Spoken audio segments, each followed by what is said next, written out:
Bienvenidos a Gracias por tu servicio, el podcast con la intención de hablar sobre los temas relevantes de los militares, veteranos y veteranas de Puerto Rico.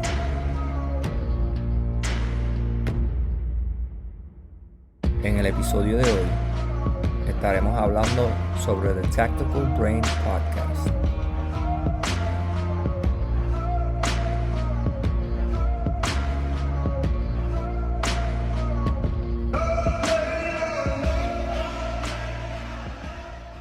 Bienvenido a un nuevo episodio de Gracias por tu servicio.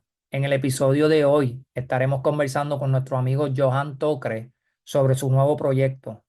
Pero antes de comenzar, quiero señalar que hace 3 años se comenzó el proyecto de Gracias por tu servicio con Nilmari Colón, Víctor Vivas y luego se unió Caribel Leiva. De parte de nosotros, queremos darle las gracias a todos nuestros oyentes y las personas que nos han apoyado durante el transcurso. Esperamos poder seguir trayendo más contenido durante los próximos años.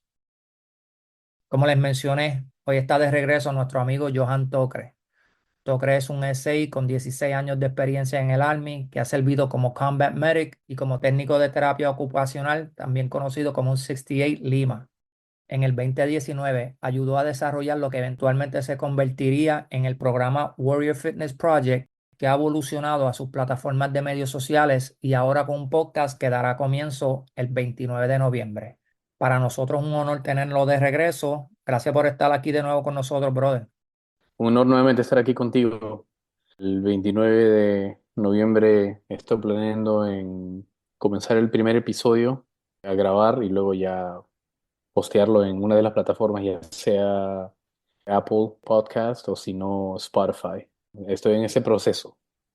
Uno de los consejos que te puedo dar es que lo postees en todas las plataformas habido y por haber, porque te va a sorprender quiénes son la gente que te van a coger tu contenido y todo lo demás. Por ejemplo, en nuestro último episodio, alguien nos escuchó en Francia. ¿Quién está escuchando a Gracias Wow. por tu servicio en Francia? No sé, pero gracias por escucharnos. Te sorprendería, ¿verdad? Con esto de los proyectos. O sea, en Francia es merci, merci pour ton travail. Iba a tirarme unas palabras aquí en francés, pero I was gonna mess it up. So anyway. Merci. Vamos a empezar por ahí. ¿Qué te inspiró a iniciar un podcast centrado en neurociencia y los conceptos asociados con la conducta humana? Buena pregunta, primero que nada. Los podcasts que estaba oyendo acerca de las neurociencias usualmente comparten todo lo que uno aprende o las investigaciones, los estudios de la neurociencia en un sentido práctico, o sea, que lo puedas aplicar. Y eso es lo que yo me quiero enfocar. No quiero enfocarme mucho en compartir estudios, sino coger el contenido del estudio, la información y aplicarla en una forma práctica. Y por supuesto, compartir eso con las personas, no con la audiencia. Y hay muchas cosas de la neurociencia que uno puede poner en práctica, que no se queden en los libros nada más. ¿Algún ejemplo de algo de estos conceptos de neurociencia que normalmente tú tiendes a ponerlo en práctica en tu plataforma? Sí, por ejemplo, yo creo que el tema que es más popular ahora mismo es el tema de trauma. Muchos usuarios, muchos creadores de contenido hablan acerca de trauma y todo eso. Y nosotros podemos tocar ese tema en la neurociencia de un área específica, digamos, del cerebro, por ejemplo, la amígdala, y en los estudios muestra de que, digamos, cuando una persona habla acerca de un episodio traumático que hayan pasado, es muy diferente a cuando una persona habla de un episodio que es triste, aunque ambas regiones se lidian con las emociones, pero cuando uno habla en cuanto, digamos, a una experiencia traumática, los circuitos que se utilizan en la amígdala son completamente diferentes a los otros. Entonces tú puedes tomar, por ejemplo, 10 personas y puedes entrevistar a las 10 personas y tú puedes estar viendo la actividad en el cerebro, ¿no? Y digamos en real time, tú puedes ver que cuando la persona te está contando algo de una experiencia triste, en las 10 personas, la misma región de la amígdala va a estar activa. Pero si tú tomas 10 personas y a esas 10 personas le pides que compartan contigo la experiencia traumática, no van a tener las mismas regiones activadas. O sea, hay una similaridad, pero es diferente los circuitos. Entonces, ¿cómo puedes aplicar eso de la neurociencia a algo práctico? Bueno, primero es entender de que las personas, digamos, cuando están hablando de un episodio traumático, de una experiencia traumática, no lo están hablando como una memoria, sino lo están hablando como si lo están viviendo en el presente. Y es importante entender porque si tú tratas de con esa persona como si fuese una memoria, tú puedes comenzar a añadir o quitar de la memoria que ellos tienen del episodio. Y puedes terminar, digamos, agitando a la persona, ¿no? Triggering, porque para ellos es una experiencia que le están viviendo en el tiempo presente. Entonces, esas cositas así que uno entiende de la neurociencia son importantes entender para personas que están en el campo de salud mental, ya sea psiquiatra, ya sea psicólogo, ya sea trabajador social. Nos enfocamos en los conceptos, en los libros, en todo lo demás, pero a veces nos olvidamos de lo, ¿verdad? De ponerlo en práctica, que yo creo que cuando tú lo traes de la manera que tú lo traes, con tu creatividad, con tu perspectiva particular, pues tiende a ser algo que es más digerible para la población. Ese es el propósito del podcast mío, es tratar de simplificar algo que usualmente se nota complejo cuando uno va a ver las investigaciones, los estudios, porque está lidiando con muchos números, muchos porcentajes, muchas estadísticas.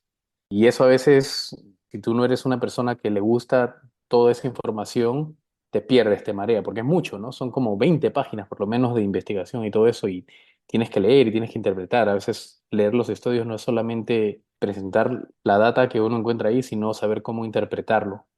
Entonces eso es lo que yo estoy pretendiendo hacer para poner mi granito de arena en el campo de la salud mental y poder trabajar, como te digo, con otras disciplinas, ¿no? De trabajadores sociales o psicólogos o psiquiatras y conversar con ellos. Mira, tu concepto está chévere, pero quizás podemos hacer este tipo de terapia y ustedes mismos pueden utilizar esa información y crear tu propio método de terapia, porque entiendes más sobre lo que está pasando en el cerebro y ya te abres un poquito más de los conceptos y comienzas a utilizar tu creatividad. Claro, claro. ¿Qué temas específicos piensas cubrir en tu podcast o en tu plataforma como tal? Estoy inclinado hacia la motivación, también los efectos traumáticos, más que todo eso, porque la motivación es súper, súper importante, especialmente cuando estamos hablando de niños que ya están entrando a la adolescencia. Y primordialmente en esos años, ¿no? de niñez, la motivación solamente viene de los padres, de la familia y todo. Sí lo puedes hacer, tal, vamos, vamos, tú y yo, eso. Y tienen, ¿no? La motivación intrínseca, ¿verdad? E interna. Y cuando ya van, digamos, de octavo, noveno grado, ya entrando a la secundaria, todo eso ya va cambiando mientras que van formando su identidad, lo que ellos conocen como motivación va cambiando un poquito. Ya tienen otras variables que entran en juego, a lo que les motiva, a lo que no les motiva, y eso se lo llevan a la universidad. Y de la universidad, si ellos planean hacer deporte o ir a una profesión, eso también afecta un poco y juega un papel en eso. Entonces es importante tocar el tema de la motivación, porque hay días que tú puedes tener una meta y te despiertas sin ánimo, sin nada, sin motivación alguna. Y es bueno siempre entender y saber qué hacer para seguir con esa motivación para que puedas alcanzar tus metas. Claro, y tú como un senior NCO que eres, me imagino que pones muchas de estas cosas en práctica con tus soldados, ¿verdad? Dentro del campo militar. Para mí es un reto también porque tenemos que entonces tener esas conversaciones con estas personas jóvenes que están subiendo, que están tratando de figurar, ¿verdad? ¿Qué es lo que quieren hacer para su futuro? Y nosotros tratar de ponernos en los zapatos de ellos, pero a la misma vez adaptarnos también al estilo de pensamiento de ellos, porque tú y yo somos de una era, ¿verdad? Un poquito más atrás, donde se resolvían las cosas, por ejemplo, ¿verdad? Pues yo por decir acá, los niños hablan cuando las gallinas mean, ¿verdad? Este tipo de cosas. So, a veces se nos hace difícil preguntar cosas que eran importantes para nosotros porque entendíamos que era una falta de respeto hablar con un adulto, pero ahora estos muchachos vienen con un chip diferente y nosotros también queremos que ellos se motiven a preguntarnos más. Sí, hay diferentes etapas en eso. Tú y yo crecimos en una, ¿no? generación y una cultura diferente también, diferente a la europea, diferente a la norteamericana, cosas así. porque en sí nosotros tenemos nuestra propia cultura, ¿no? En los países del Caribe, en los países de Centroamérica, los países de Sudamérica, pero son tres cosas diferentes. Una de las personas que son mayores, que tratan de aplicar lo que ellos saben, digamos, como comunicación o disciplina y no les funciona. Entonces, cuando no les funciona, eso los frustra. Y bueno, y luego está el ambiente. Una de las conversaciones que usualmente tengo con otros amigos, colegas que están en el área de salud mental es la evolución de nosotros como sociedad. Y la evolución tiene sus pros y cons, ¿no? Igual como todas las cosas. Lo que tenemos ahora es que tenemos mucha información aquí afuera con lo del internet y todo eso. Entonces, uno no se da cuenta que eso afecta en la comunicación con los muchachos, porque los muchachos en vez de preguntarte a ti, van a Google y buscan. A la misma vez, porque nos hemos convertido en una sociedad que siempre está fast going, ¿no? Siempre en ida y no tenemos tiempo, decimos no tenemos tiempo. Nos preguntan algo y decimos, no, ahorita no, después dentro de un rato. Entonces los muchachos cuando quieren saber algo, si no les dices, ahora tienen una herramienta donde ir y van a Google o ahora con Artificial Intelligence, buscan ahí y le dan todo un párrafo, o sea, de lo que ellos quieren saber. Entonces eso afecta un poco la comunicación entre nuestra generación y la próxima. Y es importante saber eso. Es importante saber el ambiente en el que estamos, cómo las cosas han cambiado y cómo nosotros estamos expresando nuestra conducta como reacción a ese cambio en el ambiente y en la sociedad. Y para balancear eso, primero tienes que darte cuenta de lo que falta y lo que sobra para que puedas tener un balance, ¿no? Si no, no vamos a ver exactamente en qué necesitamos trabajar. Imagínate, hace unos 25, 30 años atrás no había tanto estímulo externo como lo hay ahora. Si uno quería saber las noticias, uno buscaba las noticias, compraba el periódico, te ponías a leer. Ahora las noticias salen en el teléfono, una persona te la dice porque la escuchó de otra, y entonces tú estás expuesto a todos esos estímulos sin querer y nos vamos a volver un poco más reactivos hasta que tengamos ese balance. Sí, yo creo que una de las cosas que pasa también con eso es que a veces, por más conocimiento que tengan, ¿verdad? Estas generaciones que están subiendo ahora, todavía no tienen la experiencia. Claro, Y cuando tú no tienes la experiencia de vivir, ¿verdad? A veces tú puedes hablar porque lo viste en la plataforma esto, o el YouTuber, o el TikToker, o lo que sea, lo dijo de esta manera. Entonces te enfocas en ese tipo de pensamiento sin pensar que muchas de estas cosas tú tienes que vivirlas para verdaderamente entenderlas. So, volviendo, yo sé que es fácil decirle en una plataforma, motívate por X o Y cosas, pero también, ¿verdad? Hay que entender que tiene que pasar por ciertas experiencias de vida para entender, ¿verdad? De dónde tú vas a sacar esa motivación. Uno de los temas que sé que has estado siguiendo de cerca durante los últimos meses es el de la política en los Estados Unidos. ¿Cómo crees que la política polarizante de ambos partidos afectaron la salud mental de la nación en general después de estas elecciones? pues sí, estuve siguiendo eso, o sea, más enfocadamente meses antes, luego durante y ahora en estos últimos días que he visto, ¿no? La reacción de personas.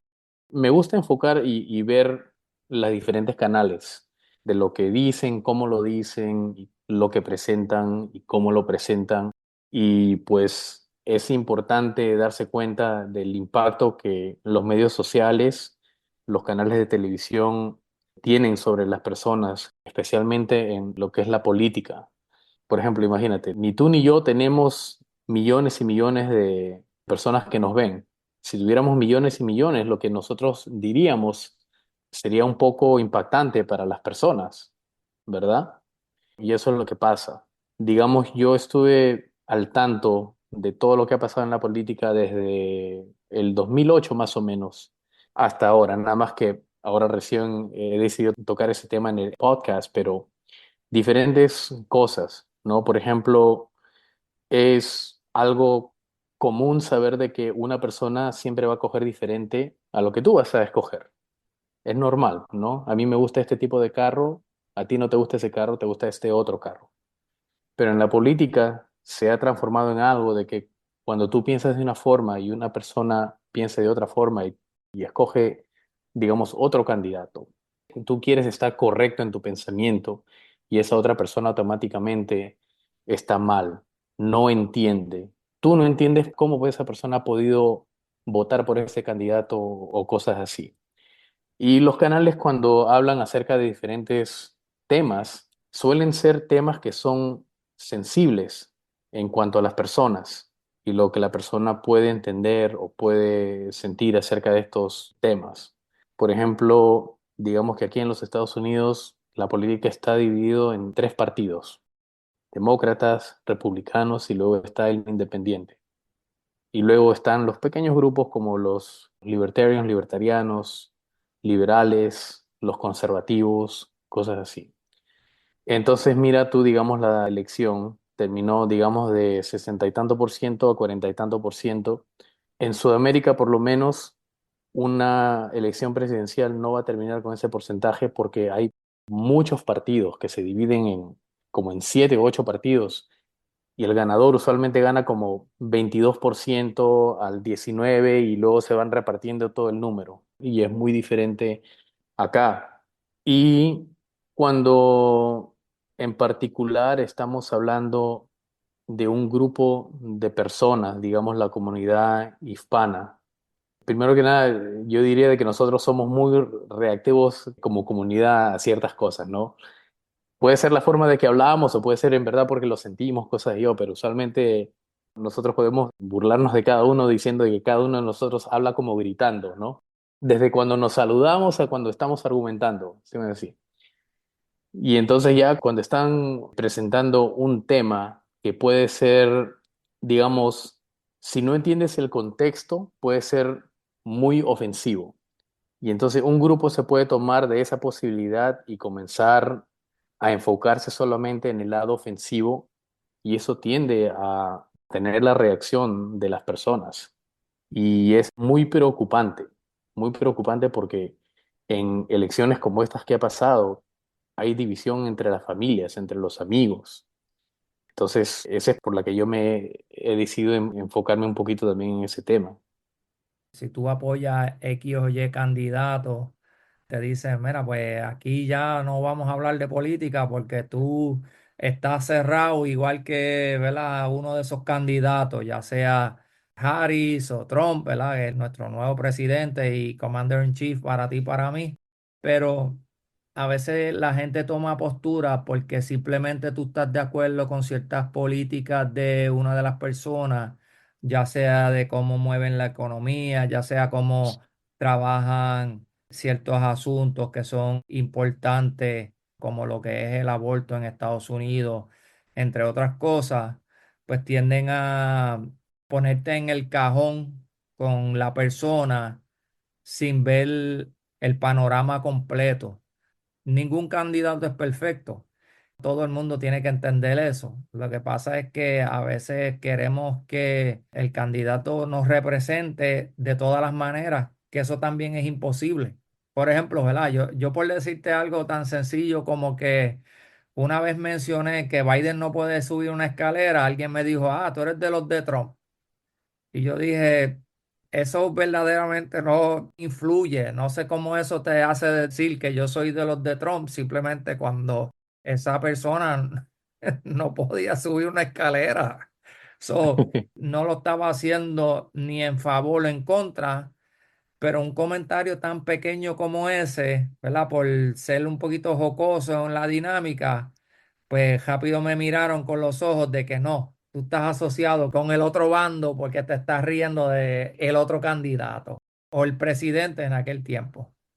Sí, y lo que yo he estado viendo últimamente es las personas, ya tanto del lado izquierdo como del derecho, cuando se refieren a cada una de las personas, ya ni siquiera tratan de identificar a la persona con quien son, sino básicamente con el partido. Entonces, eso también para mí es preocupante porque lo que me dice a mí es de que las personas están comenzando a tratar ya a otras personas como sujetos, como números, como identidades que no tienen nada que ver con la persona. No importa si viene de la izquierda o si viene de la derecha o del medio.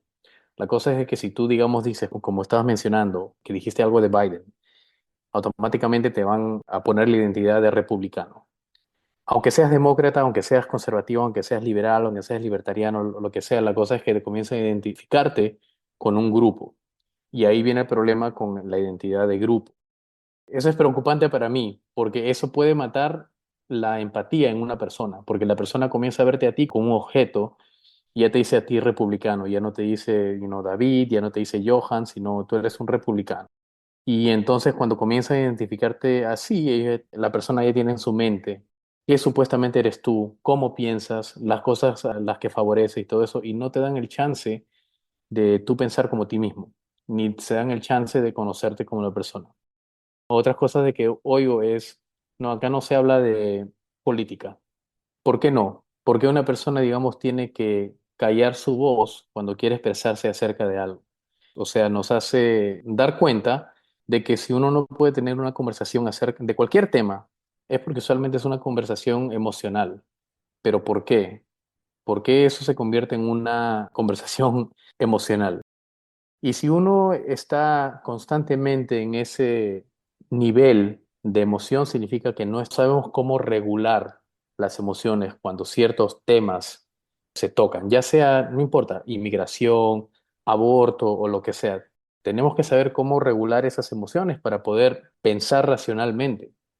Yo creo que estas son cosas que se tienen que hablar, no en el sentido de la política, pero de cómo reaccionamos a la política y por qué verdaderamente estamos reaccionando, como mencionaste, ¿verdad? Que nos trae unas emociones encontradas, ¿verdad?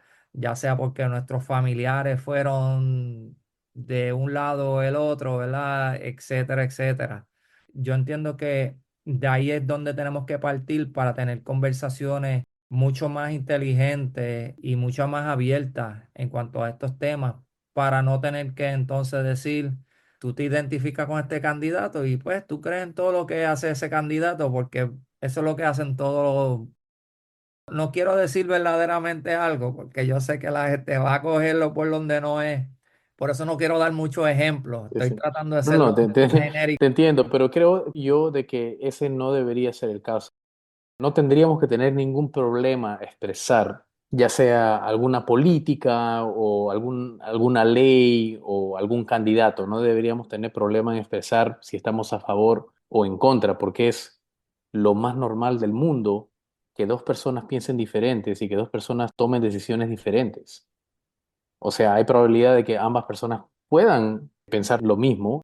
Siempre hay posibilidades de que las personas no puedan pensar lo mismo, sea en una relación, en una amistad, en lo que sea, o sea, eso siempre existe.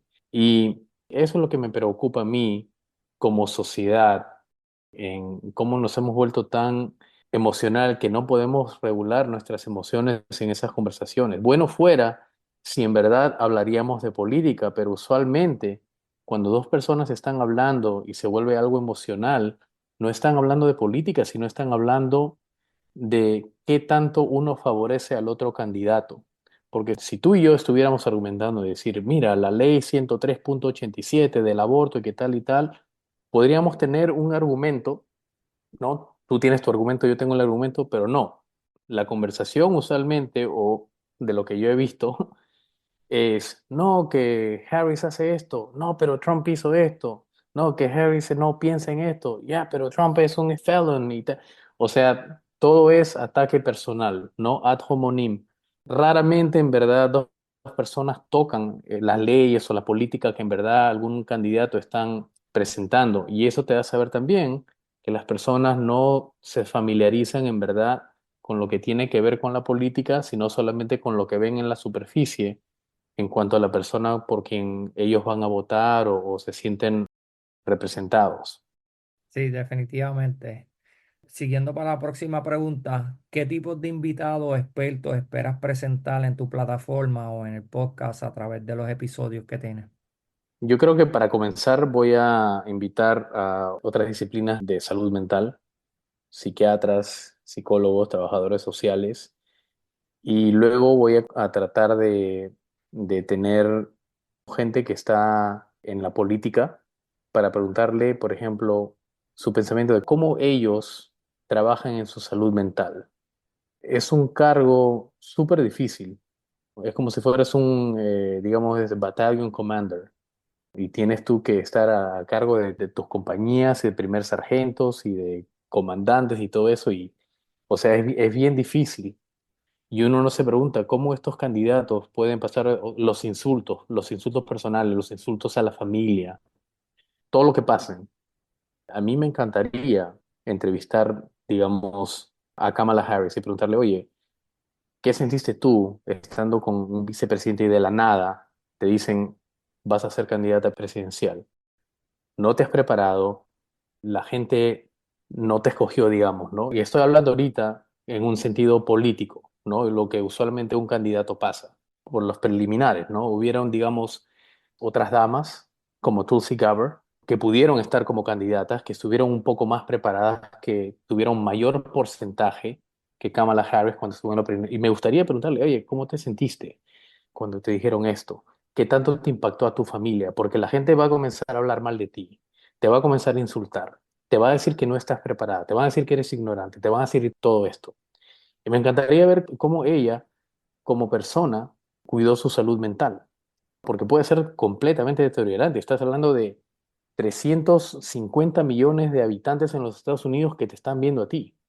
Y también me encantaría, digamos, entrevistar a Donald Trump, porque no creo que ninguna de las entrevistas que yo he visto que le han hecho a Donald Trump, incluyendo el de Joe Rogan, le han preguntado cómo él maneja su salud mental. O sea, en los últimos 8 años ha sido, digamos, uno de los hombres más odiados de Estados Unidos. Han hablado en contra de su hijo, en contra de su esposa, en contra de su hija, lo han insultado. Lo mismo que cada candidato pasa.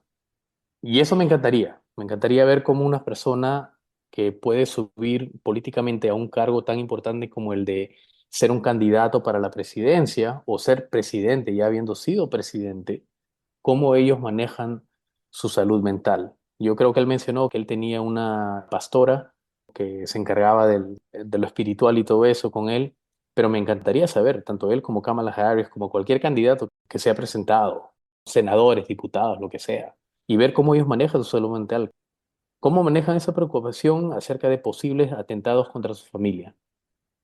Y sabiendo lo que tú sabes, porque obviamente tienes una vasta experiencia y conocimiento en el campo, ¿cómo tú crees que ellos normalmente manejan estas cosas, ¿verdad? Hablaste de lo espiritual, pero ¿qué otras cosas tú entiendes que ellos tendrían que tener como fortalezas o como herramientas de manejo? ¿Tú crees que son importantes para estos tipos de personas que están en esas plataformas donde millones de personas los ven o están a cargo de miles de personas? ¿Qué entiendes que toda persona elite o todas estas personas que son exitosas en sus campos tienden a tener? Un carácter súper fuerte, definitivamente. Tienen que tener un carácter súper fuerte y haber pasado por la experiencia de haber sido criticado. Yo me pongo a pensar, digamos, desde los 80 cuando Ronald Reagan fue el candidato presidencial. Estamos hablando de un tiempo donde la mayoría de todos los estados eran republicanos. Entonces, él no pasó por tanta situación en la que la gente iba a estar en contra de él, porque era solo un porcentaje menor, pero él ya tenía, ¿no?, el apoyo de todo. Entonces, ahí te basas de una persona que tiene un buen grupo de apoyo, de soporte, ¿no? El resto de las personas. Aparte de eso, él ya tenía fanáticos por haber hecho las películas y todo eso.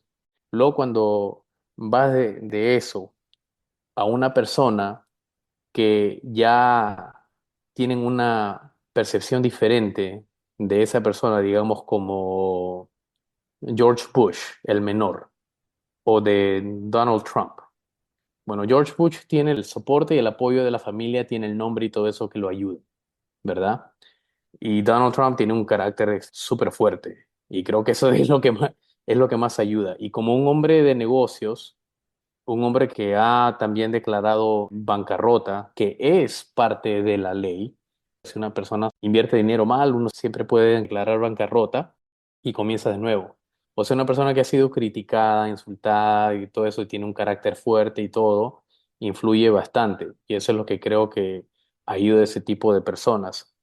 Personas como candidatos que no pudieron contra Trump, no tuvieron el carácter tan fuerte como él. Un insulto se lo tomaban muy a pecho, y no estaban listos para ese tipo de batalla y solitos ellos se resignaban y se salían y así fue como Donald Trump llegó. Y una persona como Kamala Harris no venía con bastante popularidad y fue criticada inmediatamente. Y se notó que no tenía un carácter muy fuerte porque tú podías ver en cómo reaccionaba con su rostro, en la risa, o sea, no concordaba con el tema, ¿no? Usualmente cuando uno habla de un tema y es chistoso, uno te ríes, pero el nerviosismo, no sentía confianza, tuvo que tener otros expresidentes que hablen por ella, que la ayuden, artistas, cosas así, entonces no tenía un soporte tan fuerte para que pueda balancear la falta del carácter fuerte que sí lo tenía Trump. ¿Qué espera que los oyentes se lleven de cada episodio que publique? Que puedan hacer un autorreflejo, por lo menos de cuando yo comparta la información, de que ellos puedan hacer un autorreflejo y ver, bueno, es aquí donde estoy siendo un poco reactivo, estoy siendo un poco emocional cuando hablo de este tipo de cosas, me estoy comunicando bien con los niños, o sea, que puedan tener un autorreflejo y a la misma vez yo planeo dar resources, recursos, o sea, lo que yo estoy dando no es self-help, es simplemente temas que te hacen autorreflejar y que la persona vea eso y que no tenga temor de buscar ayuda profesional. O sea, que no tenga temor en buscar a un trabajador social, si es que siente de que un psicólogo tiene el estigma de salud mental, o que vaya directo a un psicólogo, o que vaya una persona a hablar, si es que se siente de esta forma. O sea, que se sientan cómodos, sabiendo de que lo que están sintiendo no es fuera de lo normal, sino que es algo de que nosotros como sociedad estamos pasando eso.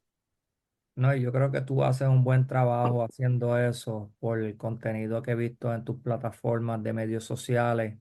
Te lo dije ahorita, ¿verdad? Poner estos conceptos de una manera que uno puede decir, ¿verdad? Tener esos momentos de eureka, como yo digo, que uno puede decir, mira, sí, eso es aplicable, o mira, yo nunca lo había visto de esa manera. Siempre te lo he dicho, ¿verdad? En muchas de las conversaciones, no sé si a veces tú lo ves que es que yo te estoy molestando de alguna manera, pero honestamente admiro lo que haces, admiro tu experiencia en el campo de la salud mental y para mí es un honor, ¿verdad? Apoyarte en este proceso y sabes que aquí, ¿verdad? En nuestra plataforma tienes otro espacio para seguir compartiendo todo ese conocimiento que es importante para nuestra población, tanto de veteranos como a las personas que nos escuchan, porque honestamente es aplicable para todo el mundo. Así que de parte de nosotros, del equipo de Gracias por tu servicio, te deseamos mucho éxito. Comparto, ¿verdad? Que una de las cosas que queremos hacer aquí es compartir, por lo menos en nuestra página de Facebook, vamos a estar compartiendo los episodios de Tocre cuando salgan. Antes de eso, ¿dónde te puede encontrar la gente, en los episodios y todo lo demás? Bueno, como te dije, las únicas dos plataformas que conozco son la de Apple Podcast y la de Spotify. Y como solamente yo no tengo un equipo, voy a tratar de minimizar las plataformas para que no inundarme con todo el trabajo. Pero por ahora estoy pensando Spotify y Apple Podcast y el título del podcast se llama The Tactical Brain Podcast o el Cerebro Táctico Podcast, porque esa es la meta, es utilizar la información de la neurociencia de una forma táctica y aplicable. Muy bien. ¿Y tus medios sociales para las personas que están interesadas en seguirte, ya sea por Instagram o YouTube o lo que tú tengas por ahí? Por Instagram sigue siendo Warrior Fitness Project. Facebook también es Warrior Fitness Project. La página web es creativeneuroconcepts.com. Para nuestros oyentes, toda esa información va a estar en la descripción de nuestro episodio. Togre, mi hermano, nuevamente gracias por tu servicio, gracias por estar aquí con nosotros y cuenta con nosotros para seguir apoyándote en este proyecto y todos los que tú tengas por ahí, porque sé que tienes muchas ideas chéveres para compartir tanto, ¿verdad? Con la población militar como la población en general. Así que mucho éxito, brother. Gracias. Lo único que me falta es saber si voy a hacer el doblaje con la voz de doblaje de los cartoons en español. Yo te diría, no Eh, te limites, ¿verdad? El cielo es el límite. So, si eso es lo que tú quieres hacer, tira para adelante y te vamos a apoyar en eso también, no te apures. Recorcholis, David. Muchas gracias por tus consejos, hermano. Ese es el doblaje de los dibujos animados, ¿eh? En diciembre, Reach Across America tendrá su actividad de colocación de coronas a las tumbas de los veteranos y sus familiares durante la época de Navidad. Pueden auspiciar una corona utilizando el link que estaremos compartiendo en la descripción de este episodio. La actividad de entrega se llevará a cabo el 14 de diciembre en el Cementerio Nacional de Bayamón por la mañana y en el Cementerio Nacional de Morovis por la tarde.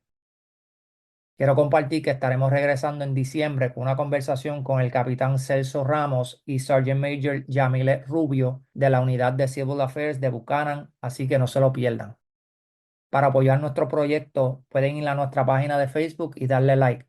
También nos pueden seguir en Instagram y YouTube para contenido adicional. Y por último, solo falta decir, Gracias por tu servicio.